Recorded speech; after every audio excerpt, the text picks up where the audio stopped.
everybody. So today we're going to try Fogcutter from Lost Coast Brewery. Now this is a double IPA, double India Pale Ale, 12 fluid ounces.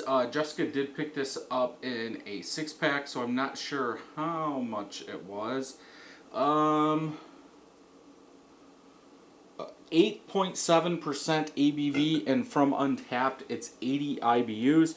It's got a skeleton driving a motorcycle. Graveyard series is what it says for true hop lovers. Seeing if it says so. The hops dry hopped with Cascade, Centennial, Crystal, Chinook, and Citra. So all the C's, most of them anyway. So let's go ahead and get this open, get it into a glass, and see what we think.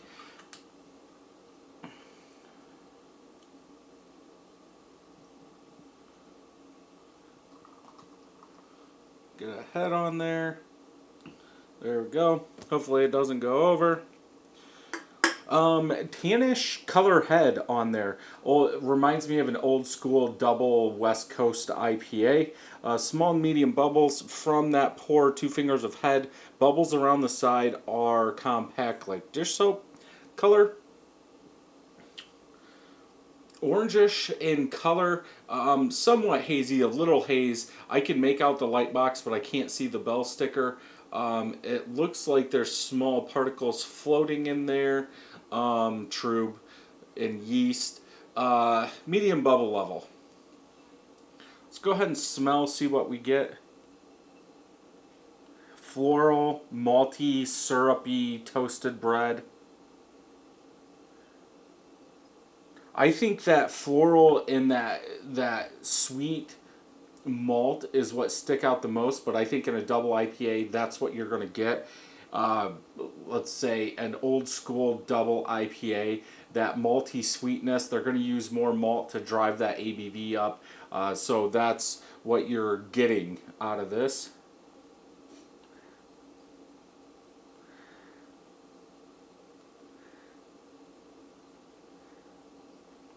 Yeah, that now that it's settled down a little bit, that malty syrup sweetness is really what sticks out. A little toasted bread. I'm still picking up a little floral, but that's about it. No really like citrus or fruitiness. I was thinking from the Centennial, maybe we would get some grapefruit or something like that, but I think because it is a double IPA, that sweet malt is taking over most of that smell. Let's go ahead and taste.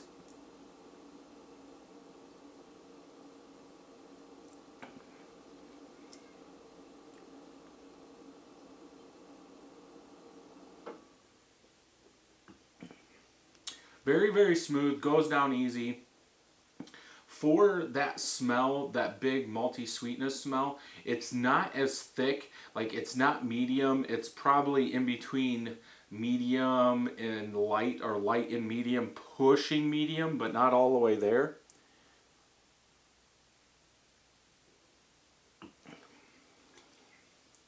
There's no canned on date. Yeah, a lot of toasted bread, malty sweetness in the taste. I want to say floral again, but in the aftertaste, I do get some citrus mixed in there. Not very much. I think that malt really overpowers all these hops, especially if they're using all those in the dry hop. It almost seems like it's not needed, as that sweet malt has taken over. It does feel, the perceived bitterness is about 60, 70 IBUs, but I think it's that malt sweetness that is covering up a lot of that bitterness.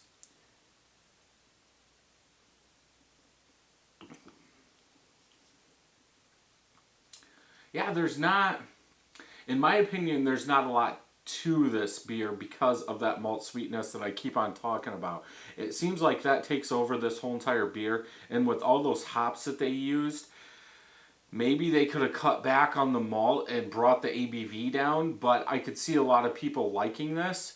But then on that side, why use all those hops? I don't know how much this is or how much it was, but it just feels like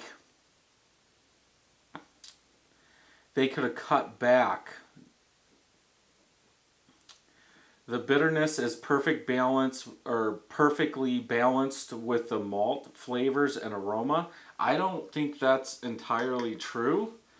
It's like a big West Coast double IPA, straight up sweet malt.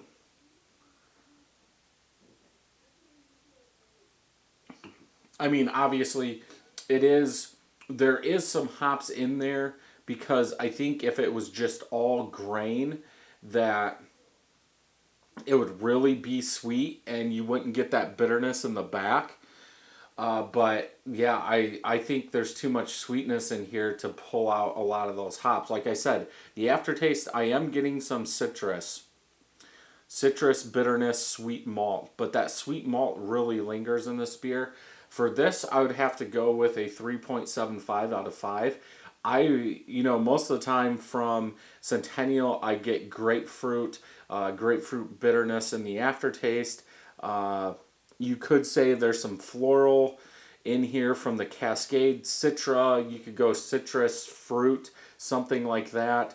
But yeah, I would like to see some of that cut out and see what you can do without all those hops. I don't think all those hops are needed, especially in a double IPA like this.